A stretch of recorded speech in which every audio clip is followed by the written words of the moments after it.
My dad works in B2B marketing. He came by my school for career day and said he was a big ROAS man. Then he told everyone how much he loved calculating his return on ad spend.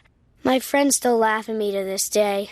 Not everyone gets B2B, but with LinkedIn, you'll be able to reach people who do. Get a $100 credit on your next ad campaign. Go to linkedin.com/campaign to claim your credit. That's linkedin.com/campaign. Terms and conditions apply. LinkedIn, the place to be, to be. Meaningless stuff. Why do we gift so much meaningless stuff?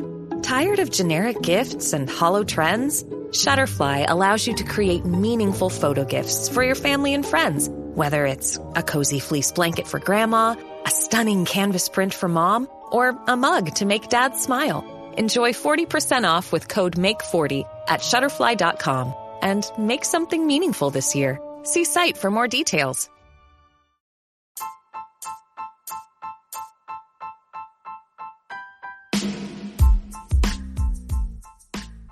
All right. Welcome back to the Misfit Nation. We're all about mindset and resiliency here at the Misfit Nation. We also believe in owning whatever you do in your life, whether it's good, successful, bad, or a failure. Always step up and take that shot in the chest for what you have done. If it's bad, the next step is to move back forward and find the right path again.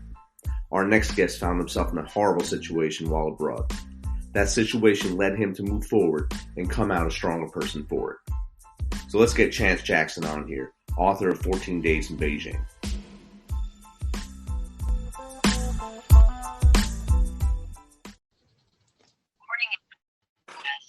Let's welcome to the show, Chancellor Jackson, author of 14 Days in Beijing. How are you, Chancellor? Hey, man. Rich, every day is a great day. The choice is yours. That's how I like to look at things. I appreciate you for having me on, man, for real.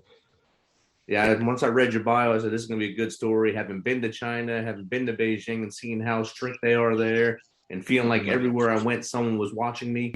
And I thought sometimes they were in my pocket. I didn't know. There's a little kids who come up out of nowhere and say things to me. And I said, these guys are watching every move I make. No matter what, they know what I'm doing here in China. So definitely. I'm glad I was able to get you on here and hear some of your stories. So why don't you tell the audience a little bit about you? Yeah, so Chancellor K. Jackson, born and raised in Atlanta, Georgia. So don't get this hat confused now. Yeah, we Braves now. We Team Braves over here. This is the closest hat I can find. You feel me? Closest hat I can find. But yeah, born and raised in Atlanta. Played football vast majority of my life. For those that are football fans, I'm a DB at heart. That's the only position I've ever played my entire career. Strong safety, free safety, corner, nickel corner, you name it. I played every position in the second backfield. Yes, literally, entirely. But played in high school, was able to play in college at the D1 level for 4 years after I graduated from Stetson University with a bachelor's degree in communication and media studies. I landed my first job in China teaching English to children, ironically. That's how I ended up out there. You know what I mean? But it was a process just to get to that point. I was applying and interviewing for various jobs, various companies, all in America, and I kept getting told no for 8 months. First job to tell me yes after 8 months of applying and interviewing was on the other side of the world. So being a fresh college graduate that's eager, hungry, trying to make a name for themselves, especially one that played football the vast majority of his life, now has to re-identify himself all over again. I was down for any and everything. But the only people that really wanted to give me a shot was China. So I'm like, hey, China want to rock with the kid. Hey, it look like we going to China, baby. Hey, for real, where we going? So I was out there for 6 months total. I was supposed to do a year. That's how long my contract was set for. Only ended up doing 6 months because I got locked up out there on 6 months. It was 14 days. I spent to America. Continue to teach. I coach high school football now. And really just getting more into my entrepreneurship bag, honestly, just different endeavors, trying to find something that'll work in addition to writing and selling books. getting into crypto and the Turo game, renting cars out and stuff like that. And I'm partnered with a nonprofit as well, where we work with, where I come into play. We have a life skills segment of the nonprofit, and we work with at-risk teens. And we use my book as a part of our lessons. So yeah, I just got my hands dipped in a bunch of different things, just running a couple marathons, trying to get established, man. So you're staying busy, keeping your head going straight. I mean, Just trying to find my purpose, man. Football came to the end. I'm like, well, that wasn't the purpose. That was just a dream I was chasing. What's my purpose? Shit, I can't answer that. And my best way to figure that out, I just got to try a bunch of different things, for real. I think your strength of your upbringing, putting you through school, making sure you had school, and used football as a tool to get through school, helped you out and helped grow your mind a little more. Without a doubt, football play has such a huge impact on my life. As far as just the discipline aspect, the work ethic, the coachability standpoint, like it's a lot of lessons and skills that you can gather from playing the sport, especially at the D1 level. Oh my goodness, yeah, you're gonna get it 10 times fold. So when it's time for you to enter the real world, man, your skin's so thick, you know what I'm saying? You can handle adversity when adversity strikes his head, his ugly head. You know what I mean? Adversity introduces a man to himself. So depending on that individual, you know what I'm saying, that adversity may make them or break them. It'll highlight your strengths and weaknesses immediately. Adversity will. Without a doubt. And really just see what you made of too. Definitely. See how much backbone you got. You know what I'm saying? What's your character? You know what I'm saying? Like for real. Like it's a true test. You know what I mean? And only the strong survive. And that's evident in your survival through the system overseas is way different than here as far as incarceration. Yeah. I mean, here you'll get your meals every day. There you get what they want to give you. You may get a visitor. You may get a lawyer. Sometimes you don't even get that overseas because it's not a right. Yeah. Communist country. You get what they want. And how did you deal with that? Not the unknown, basically, when you're inside that fence. I mean, really I had to hold myself accountable because of what I got locked up for. We'll get into that as we continue to talk about the story, but I had to hold myself accountable. You know what I mean? There was nobody else to point or blame but myself. So that was an easy step to do. You know what I'm saying? Just because I play football, you're going to fuck up in football. You got to hold yourself accountable when you do. You know what I mean? And your teammates going to hold you accountable. Your coach going to hold you. You know what I'm saying? Everybody else going to hold you accountable. You got to hold yourself accountable first and foremost. So really just football, honestly, just like you said, entering the unknown, not knowing what's going on, just receiving orders and just following them. You know what I'm saying? Not receiving no reasoning. Why are you getting these orders? You think if coach came out to the field, talking about, oh, we got these sprints lined down. Damn, coach, bro, what's up? Why are you tripping, bro? Why we got to run? It's none of that. What we finna do? We finna line down and we finna run these sprints. See what I'm saying? So just being able to receive orders without an explanation of why was nothing that was brand new to me. Right. You know what I'm saying? We up 6 o'clock in the morning for God knows why. But we up there. We up and at 'em. You know what I'm saying? We up and at 'em just cause. So definitely football definitely helped just my mental state of being able to be in the unknown and to be cordial, be patient, be understanding, and you know what I'm saying, just open, you know what I'm saying? Really just open to whatever it is that's finna come.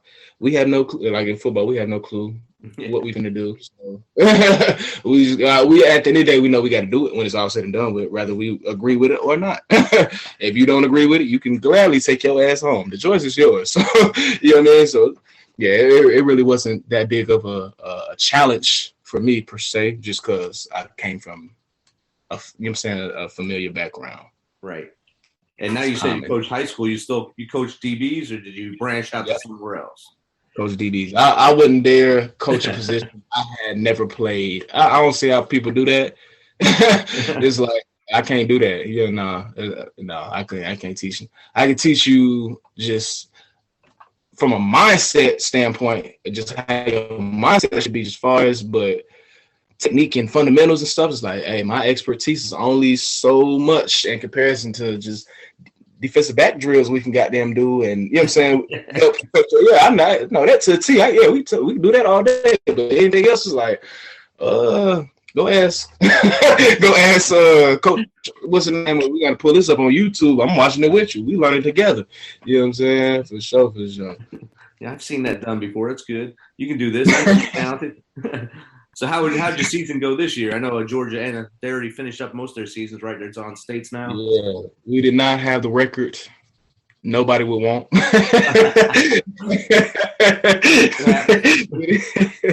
didn't have the record anybody would want or anybody plans on having when, you know what I'm saying, this year is just beginning.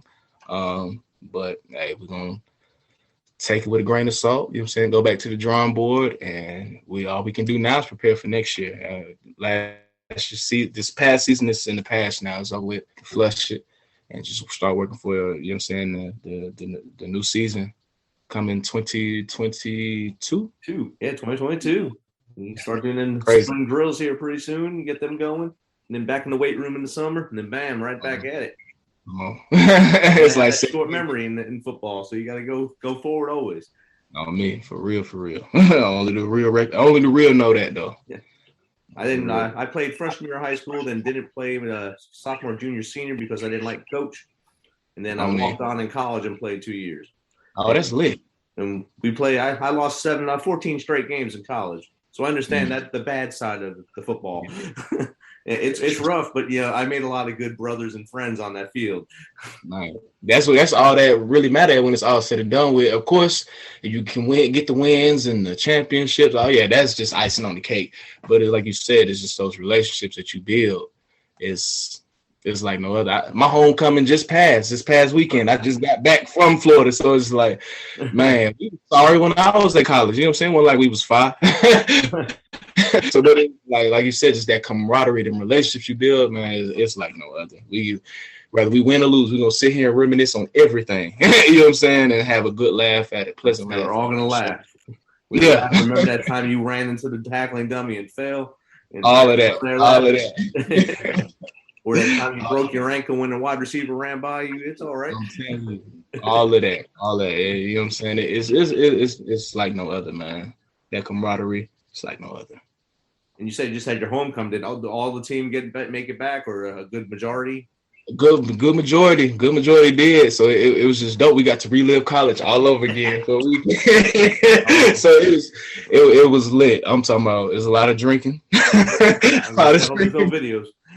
Yeah, a lot of drinking going on. It was lit though. It was lit. I missed it already. Get back next year. Get on the parade float and get in there. Already, you know what I mean? I told him like we need to have a little halftime show with all the alumni that come back. You know what I'm saying? Let us play like a flag football game or something during that time. That'd be so lit. I feel like that'd be so dope. I think that'd be cool. They probably won't do it, so afraid one of you will get hurt and want to sue or something. Hurt bad.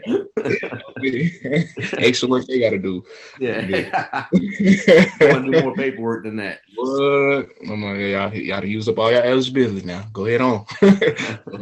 Move on. So when you went to Stetson, was that your first trip out of Georgia, or did you travel before that? I did travel before that. I traveled to the Bahamas. Oh, nice. 3 times, and to London twice. Ooh. But these are pretty much early on in my childhood. So we talk elementary school. So Beijing was definitely, even though it was my first time traveling abroad, it was still new just because I'm like, bro, I'm finna be an adult traveling by myself. I'm not traveling. I'm finna move to the other side of the world by myself. You know what I mean? So it was definitely a first in that aspect, for sure. And especially just being an adult. When I'm a kid, I'm doing whatever my mama and you know what I'm saying, they want to do. You know what I'm saying? So now it's like, I'm out here solo dolo. Oh yeah, it's gonna be something. It's gonna be something. When you're a kid, you just say yes, ma'am, yes, sir, and do what you're told, and try not to beg too much stuff. I mean, I don't know what's going. I barely know what's going on anyway. You know what I'm saying? I just know we someplace different. That's all I know. I'm not really taking in the fact that, like, bro, you in a completely different land. You're doing something that most of your peers will never get to experience. Like, you getting immersed into a different culture, different vibration, frequency, all of that. Like this is a major move you're making. Oh yeah, it didn't really register with me at that age, just because I'm just young. I'm just going with the flow. But when I was an adult and went to China, I'm like, oh man, I've been lit. I've been doing this for a little minute now. You know what I'm saying? So it's like, oh yeah, we're just moving forward. Oh man, I can't wait to travel and live abroad again, or definitely just travel abroad for sure. Yeah, it's fun when you're getting over there and visiting different cultures and immersing yourself, like you said, getting in there, understanding how they live compared to what we do and taking advantage of here. Oh me, and it grows your horizon and your perspective on life in general, because we only know life to be one or two things based on where we come from. Right.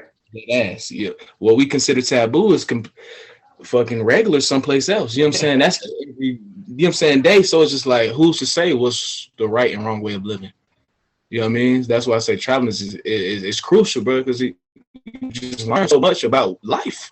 You know what I'm saying? How life is lived everywhere, you know what I'm saying, just based on where you at on the globe, you know what I mean? And it's drastically different. So it's just like, man.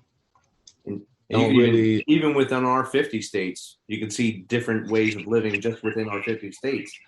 Even within Georgia, if you go from where you are up in the Fulton County area down to Savannah, it's two different worlds.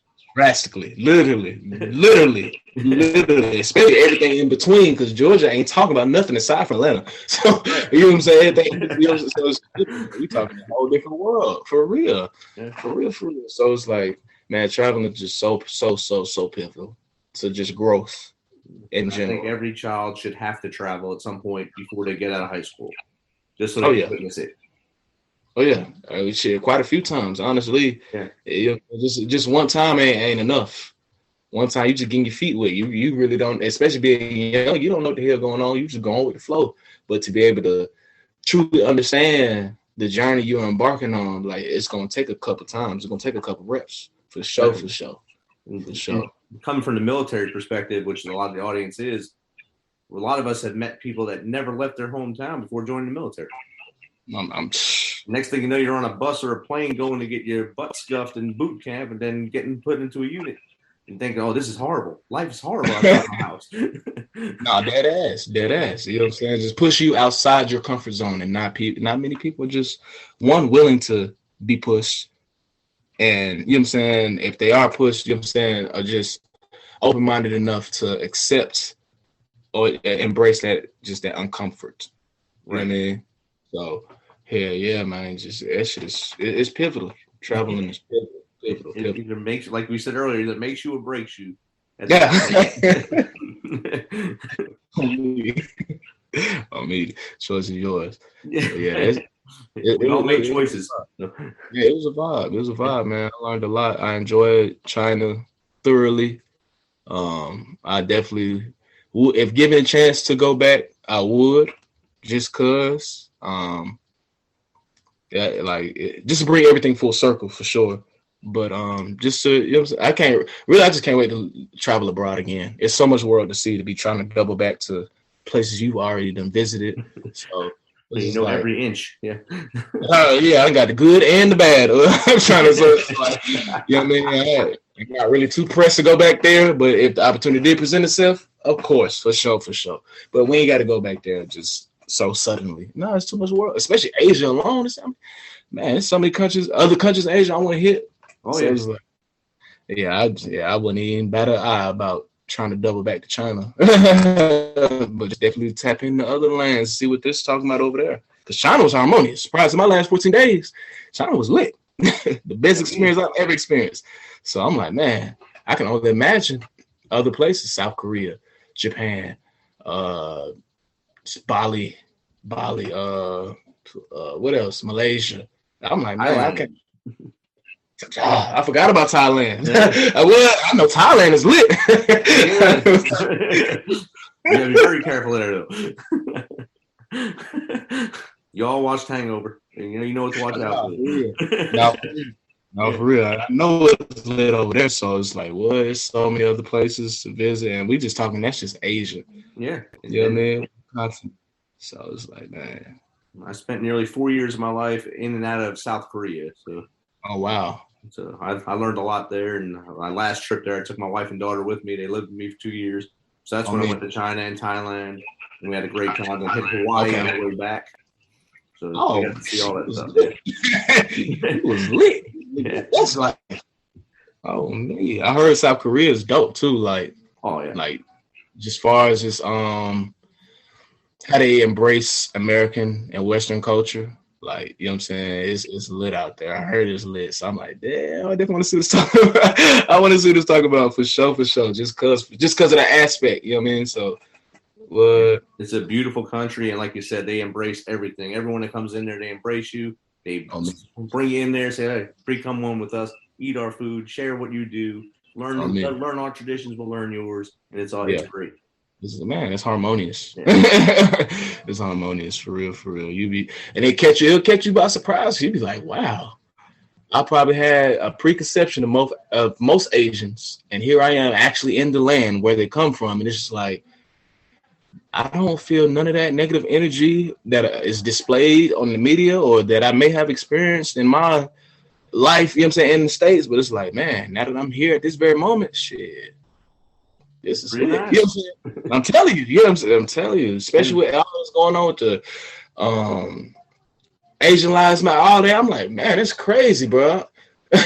I have no pressure with no smoke, no animosity, no malice towards any Asian person, especially Chinese, because I came from the land. I lived where y'all come from, and it's like, man, meeting the actual natives of the land was, man, such an experience.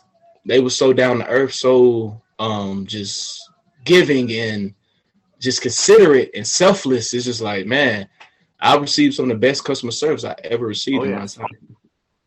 I mean, after eating traditional Chinese food there, was it hard to get Chinese food back in the States and say this ain't real? I don't even waste my time with Chinese food here. Yeah. Unless I go to an authentic Chinese restaurant that I know, you know what I'm saying, it's the same dishes and stuff you're going to catch if you actually go over there. Right. Unless if that's not the case, then I'm not batting no eye or double taking it. I ain't paying it no mind. Hey, that's American Chinese food for sure. That's not a number 7. I know what a number 7 is. What? Food, definitely different. So let's dive a little bit into the incident and how you wound up behind there for 14 days. For sure. So it's April 4th, 2019. It's a Thursday, which is a day off for me. Okay. And I plan on attending an event later in the afternoon with some colleagues and friends. So before I go, I'm a pregame. So those that don't know what pregaming is, that's before, say you and a group of people finna go out for a night full of festivities. Before y'all actually go out, though, we're gonna say, let's meet up at so-and-so house, and we're gonna turn up at the house first, and then we're gonna go out and have even more fun. So that's what pregaming is. So I'm in the apartment by myself. I'm drinking some Chinese liquor, smoking some cannabis on my little pipe, and get done. I'm faded. I'm ready to go. Getting dressed. Woo-woo-woo. Here, knock at the door. Look through the peephole. It's 3 officers from the Beijing police. And it's like in that moment, I'm like, they're not supposed to be here. What are they doing here? Like, why? Like, y'all not supposed to be here. What are y'all doing here? Oh, shit. Oh, Lord. I don't know what's going to happen. So I'm like, let me put everything up. Put everything up. And open the door. And they walk straight in. One of the officers, he's questioning me about drugs. Of course, I'm finessing, lying. Nah, like, I don't know what you talking about. Like, nah, bro. Are you tripping, bro? Nah, passport? He goes, passport. Yeah, you need to see my passport. So I go grab my documentation, bring it back to them. They sitting there looking over it. Other 2 officers, they just walking around the apartment just casually. And time passes. Another officer enters the apartment. He has something in his hand. He hands it to the officer I was originally speaking to. And that officer tells me to pee into the cup. So it was a drug test right there on the spot. Oh, wow. And literally, as soon as he said that, I'm like, it is over. I don't know. I can't remember if my head dropped or not, but I knew in my spirit, I'm like, it's over with. I'm just looking at it like, bro, it's over with, bro. It's over with. So I do the drug test, fail the drug test, of course. Now they more officers to enter the apartment. One in particular that entered, he speaks English fluent. So he's speaking to me, you know what I'm saying? He's just interrogating me about filling the drug test, who I get the weed from, and all this, that, and the other. Once he realized I wasn't giving him or going to give him any viable information, because I'm from Atlanta, bro. Live by the finesse, you die by the finesse. I'm gonna sit here and try to finesse the situation until I can't no more. And then once it's set in stone, I can't no more, then it is what it is. You know what I'm saying? So I'm just living by the finesse. Once I died by the finesse, he made it clear, like, just cut the bullshit, bro. Like, we know you caught red-handed. We know what's going on. You know what I mean? Once he made it evident, I'm like, okay, cool. You saved us plenty of time, because I was gonna sit here and go back and forth with you. You know what I'm saying? Like, I had no clue. But all right, cool. It is what it is. I gotta hold myself accountable at this point. So they slapped the cuffs on me, confiscate everything, and send me down. We exit the building and send me down in the van, the police van. And I'm just sitting there handcuffed, just reflecting, in shock that this shit is happening. It's like, oh, it's real. Like, it's really happening. I can't believe it's happening, but it's happening. I don't know what's finna take place. Nobody has explained anything to me in regards to that. Nobody knows this is happening to me in addition to all of that. So this will be interesting how everything will play out. But most importantly, you got to hold yourself accountable, Chance. 2, take note of every minor detail, because this is going to be a great story to tell when it's all said and done. And then 3, enjoy this high one last time, because we don't know what's going to happen. Enjoy this high one last time, because ain't no telling what's going to happen.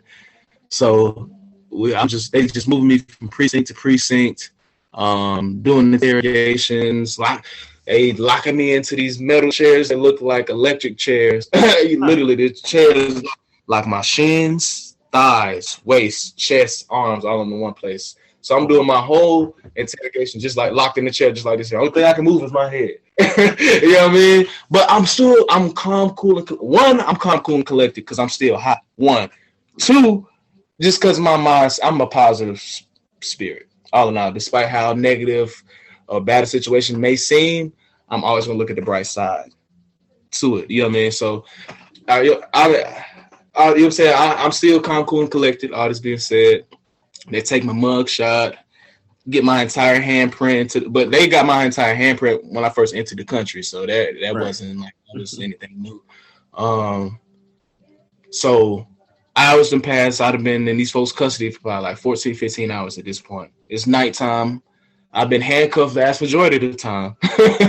So they finally come by, get me from the holding cell, and they walk me to the lobby, and they bring me my basket of clothes, tell me to get dressed. I'm like, oh shit, boy, everything done worked out. Okay, cool, bro. I can start getting dressed. All right, bet. You know what I'm saying? Just waiting for the next set of orders. And they had me follow them behind this door that's behind the front desk. So we enter through the door, and now I'm in a hallway.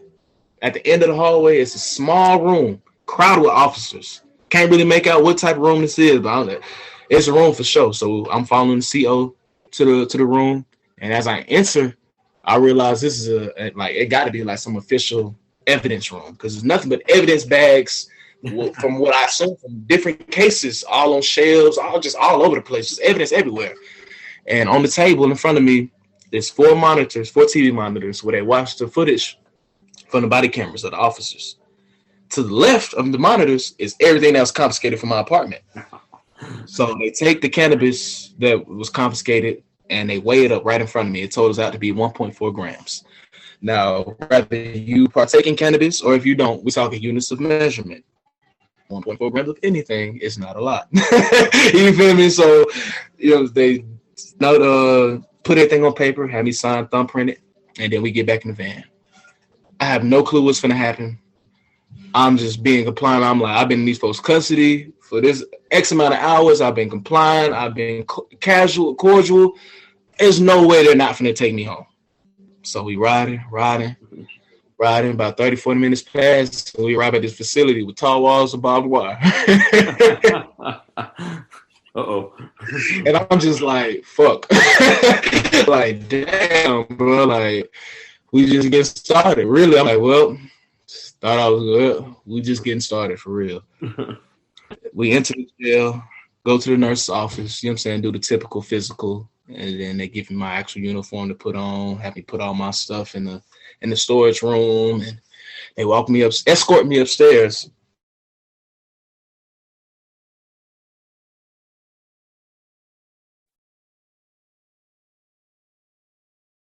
Think you muted.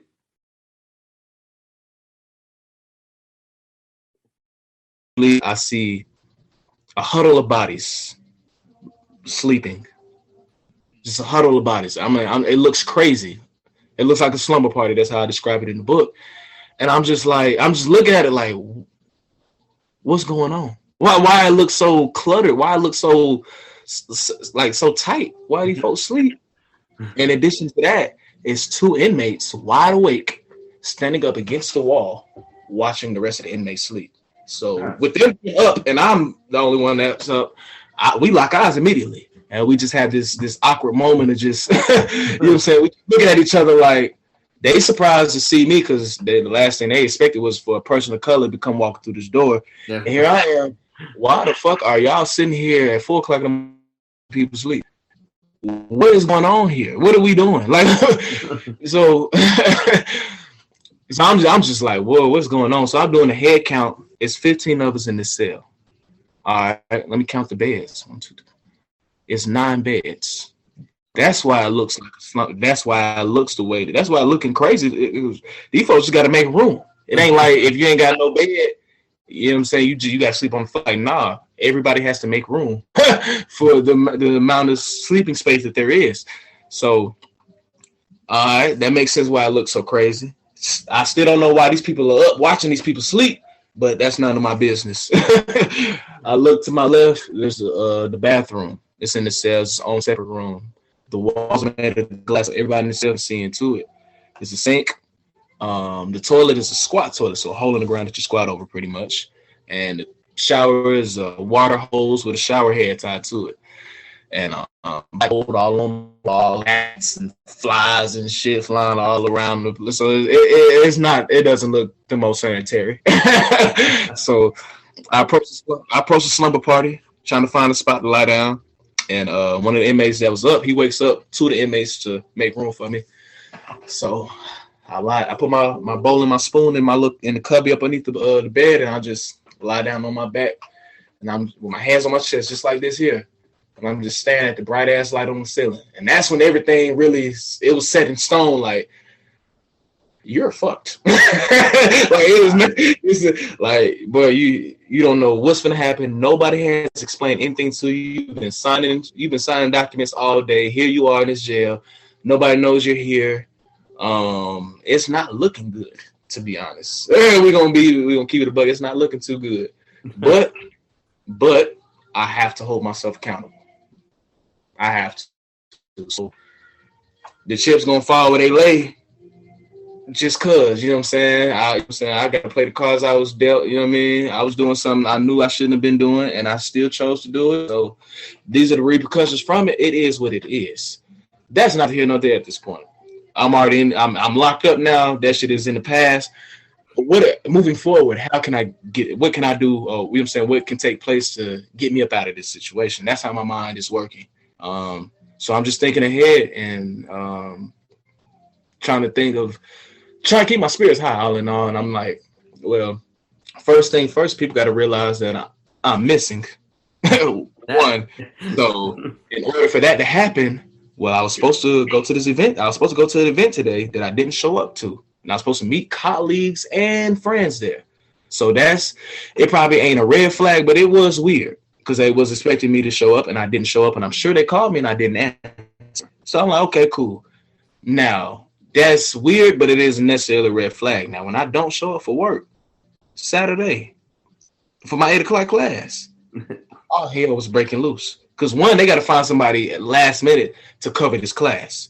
You know what I'm saying? The kids pay per class. You know what I'm saying? So that's going to cause chaos within itself then. And one of my teachers, one of my coworkers, I was going to meet at the event. So when she realizes that, okay, he didn't show up to the event and he ain't at work today, something is wrong. So I'm like, I know I'm gonna have to sit through at least the weekend before I become missing on people's radar. So I knew then and there, like, I'm gonna have to sit, you know what I'm saying? It is what it is at this point. I gotta hold myself accountable with the whoop. I'm just gonna have to stay down until I can come up. For real. But I ended up staying down for 14 days. 14 days. And I had no, I had no clue. I'm here to tell you I did 14 days. The entire time I'm locked up, I have no clue how long I'm gonna be there. How shit go. You know what I'm saying? I'm learning how the process works as I go. So it ain't like the officers or the system is telling me. Nah, I'm just learning, just trial and error. You know what I mean? So it's a very mysterious and suspenseful story just because of that aspect. The unknown. It's the ultimate unknown. Literally, I had no clue. I had no clue. All I had was faith. You definitely had faith. You have to have faith at that point. Man, so yeah, I was locked up 24 hours a day, 7 days a week, 15 people in one cell, 9 wooden beds. And all I had for 14 days straight was 1 plastic bowl and 1 plastic spoon. A little bowl of rice each day.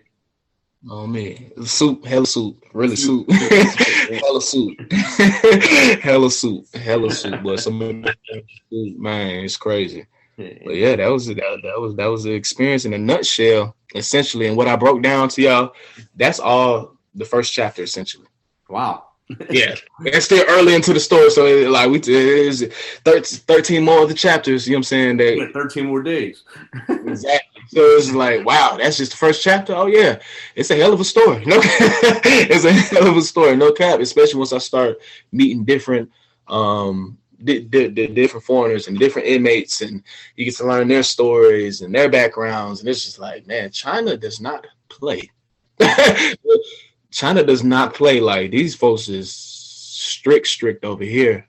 But hey, shit, we here with it now, so it's just like we just trying to get out of here at this point. So, we good on China. We got the experience all of China thoroughly, good and bad. So it's like inside and out.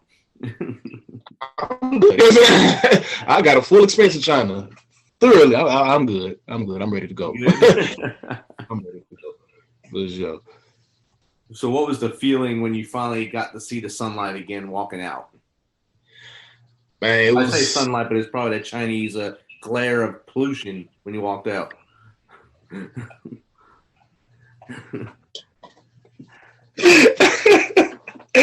Oh man, hey, that pollution was so good to see though. I was breathing it in, blood, deep breaths, like what, like whoo. But nah, for real though, man, it was just a time. It was a long time coming. A long time coming. Like that song. It's been a long time. It was a long time coming. But it was really when it happened. Like when they called my name to leave. It was in the book. It's just so mind blowing because I had a vision. I had a dream earlier within the story that pretty much depicted on how I would get out, because I didn't receive any information. So I was receiving a lot of visions throughout my time being incarcerated, just from the, you know what I'm saying, the universe and the ancestors of how long I potentially would be there and how I was, you know what I'm saying, how my release was going to transpire. Literally, I had visions about how both of them was going to play out specifically. And so when them folks called my name, you would think I'm sprinting out the door, but I'm so blown away with how in tuned I was with my subconscious throughout these 14 days to have visions and to see them visions actually transpire the way that I had them. It was just like, it was an epiphany, out of body experience. It's like a spiritual awakening. Like it was all of that. Like it was all in one. So I'm sitting there trying to grab my bowl, but I got the bowl and my spoon in my hand, but I'm still on the knee, like just blown away because I'm flashbacking the entire dream that I had and just comparing it to how it is now. I'm just like, bro, my subconscious was spot fucking on. I can't believe like this is happening. I'm like, boy, this is powerful. But I get ready to go. So let me go ahead and get up out of here. You know what I mean? So, you know what I mean? I was just ready to go, happy to go. And I was still curious about how, okay, now what's this release process like? I know what it's like being arrested here, being detained. Now what's the release process like? I don't know we gonna see how this play out. So it was still interesting just in that aspect, like how's the story going to end? You know what I'm saying? Like for sure. But yeah, it was a break, man. It was an out of body experience for real. That's the best way I can describe it. I mean, it's we know the end of the story now because you're right in front of me right now. You're alive and you're doing well. You're helping mold young men as they play ball now. Hopefully, in the same light that you learned as you were going through high school and getting beat up on the playing field by coaches and fellow players. Now you get to watch it from the opposite side of the lens. Say, hey, get down. You're good. Run 100. Go. All right. You want a mouth off? Get out. All right. So you got all that. You got all those lessons. Now you can parlay that back to them and make them into better young men as they grow into adulthood. Yeah. In addition to that, I'm partnered with a nonprofit organization called the UMA Foundation. And where I come into play, we have a life skills segment where we work with at-risk teens, and we use 14 Days in Beijing, my book, as a part of our lessons. You know what I'm saying? Okay. Read my story and to see how my thought process was during the fog of war, to the unknown, and what I was able to do once I was made it out. Now, based on you and your situation, what was your mindset like when you entered the fog of war and the unknown? And what did you do with the, you know what I'm saying? Just making them think about things that they're not really thinking about, or they don't have anybody around them to make them think about, right. And how to take what you've been through to benefit your journey moving forward to the best, you know what I'm saying, the best that you can, you know what I'm saying? Right. If you can get there monetize off of it, that's ideal. For real. That's ideal. So, you know what I'm saying? Like, never let no hard time humble us. You know what I mean? Everybody faces adversity. Adversity introduces a man to himself. Take what you need to take away from it, apply to your life moving forward. You know what I'm saying? Just keep going. It is what it is. You know what I'm saying? You're not judged by how many times you fall. You're judged by how many times you get back up. So exactly. You were able to get back up from a misstep. It's a misstep, youthful misstep, and on a big stage, though. On a big stage, you did it, but in the worst country possible to do it, probably. Yeah. You wanted to test the waters big, and you did it, and now you're back. So. Yeah. Well, extreme daredevil for sure. Extreme daredevil for sure.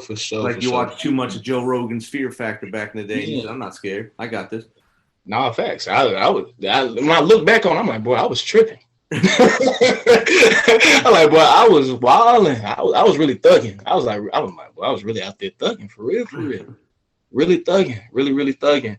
But you know what I mean? I knew China embarking on that journey, regardless if I didn't get locked up or if I did, I knew I would gain everything that I needed to gain as far as the next step of re-identifying myself now that football's over with, finding a career path, figuring out what I want out of life, like answering all these questions that I could not answer prior to getting that job. You know what I'm saying? I knew I'm gonna grow, and I'm gonna benefit from this experience when it's all said and done with. Now, did I anticipate all that shit happening the way that it did? Absolutely not. But you know what I'm saying? It took everything playing out the way that it did for me to be where I am now. And I have an identity. I can sit here and elaborate on myself all day, every day. You know what I mean? And I'm taking what I've been through and capitalizing on it, and I'm motivating others in addition to all of that. So, you know what I mean? It's been a journey. Honestly, it took all of that to get to where I am. So, and you still got a long journey ahead of you. You're still a young man, so you still got a long mountain to climb. So you got to pass us and keep going. Us old guys. No, definitely. We just getting started for real. Just getting started. The marathon continues. That's right. You got to keep moving forward. So if you could give 3 pieces of advice to a young man or young woman that's right now relying on sports for their purpose and needs to find that next thing, what would you give them? Man, how well do you know yourself? Let me pose that question first and foremost. Because based on your answer to that question, everything else as far as what's next for you, what you want out of life, that should be easy to answer if you truly, truly know yourself. I thought I knew myself until football came in, and Chance, who are you? I couldn't answer that. So If you don't truly know yourself, hey, you in for a rude awakening. But don't let that shit discourage you. You know what I mean? Take it, you know what I'm saying? Take it as a motivation, you know what I'm saying? Inspiration to figure out what's going to be your next endeavor or endeavors. You know what I'm saying? Just, you know what I'm saying? It's long, and quote to Nipsey Hussle, he long-winded, running through this life like it was mine. Never settling, but setting every goal high. 1,000 burpees to my path to success or own self-destruction. But what's a mistake without the lesson? You see, every person is defined by their reaction to any given situation. None of us know who we are until we fail. Well, who would you want to define you? Someone else or yourself? Whatever you do, homie, you know what I'm saying? Put your heart to it and give your all and stay strong. You know what I mean? It's going to be a marathon. It's not going to happen overnight. Get that shit out of your head. It's not going to happen overnight. It's going to be a journey. It's a marathon. You know what I'm saying? Just stay 10 toes down, bro. Just keep running.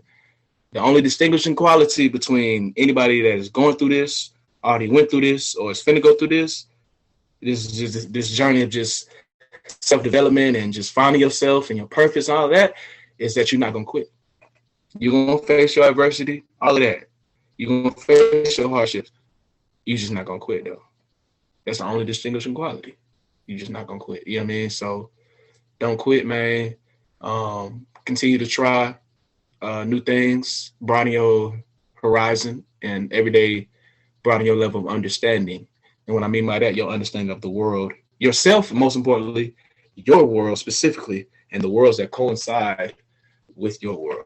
I mean, all in all. And man, whatever you do, man, just be the best at it. And shit, the only thing that's gonna stop you is you. That's all good stuff right there. And if youngsters listen to that and they don't heed that, that's on them. I mean, like, talk about choices. That's a choice right there. That was perfect right there. What you just said. Be your best version of you, and no matter what you want to do, be the best at it. Mm-hmm. If you want to be a DB, be the best DB. If you want to be a garbage man, be the best garbage man out there. Pick it up and dance while you're picking up the garbage. And do what you got to do. Be happy doing what you're doing. Definitely. But love what you do on a daily basis. That's great. How does someone get in contact with you to maybe have a talk with Chance on their show, or to come talk to a group of youngsters? Yeah, man. Y'all can find me on all social media platforms except for TikTok. I'm not on TikTok. That's too new school for me. But Instagram, Twitter, Facebook, Chancellor K. Jackson. My user tag is Corley. My middle name, Corley J, KORLEHJ. So y'all be able to find me on all social media platforms. Definitely copies of 14 Days of Beijing available on Amazon. Also have a free version of 14 Days of Beijing on Amazon, Apple Books, and Kobo, which is the first 3 chapters of the book. Get your feet wet. You're thoroughly immersed into the story, and by the time you get done with chapter 3, you be like, I got to see how this motherfucker ends. No cap. So I got options. I got ebook, I got paperback, I got hardcover, audiobook coming soon. The choice is yours. You know what I'm saying? I'm leaving you no option but to embark on this 14-day journey with me. It is, you know what I'm saying? So definitely get y'all copies of that. I got some more books coming soon. I got some romance novels coming soon. Hopefully those weren't written during those 14 days. So. Oh, me. But yeah, I got some romance novels that piggyback off of 14 days. You know what I'm saying? So it's all going to be a series. I'm excited to drop. They're going to go even crazier than 14 days. Oh, man. So it's just, man, yeah, man, just, yeah, I can find me, man. Just Google me. Honestly, Google Chancellor K. Jackson or Google 14 Days of Beijing. I'll pop up for sure. Awesome. It's been great talking with you, Chance. Great getting to know you a little bit. When your next books drop, I'll bring it back on. You can show them off too. Get them that little taste to buy that too. I mean, I got to embark on this journey of emotional intelligence that most men suffer from. Yeah. You have a good night there. I appreciate you, Rich. Appreciate everybody that's tuning in. Blessings and balance to you all. Yeah, I be running on marathon.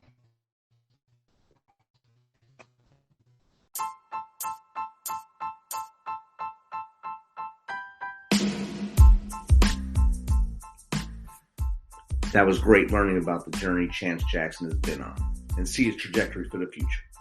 Follow his link in the show notes to get with him and see if he can motivate your organization or even your youth group. So you know how we do this. Thanks for taking some of your time to spend with us on the Misfit Nation. Be sure to hit that subscribe button, share the link as much as possible.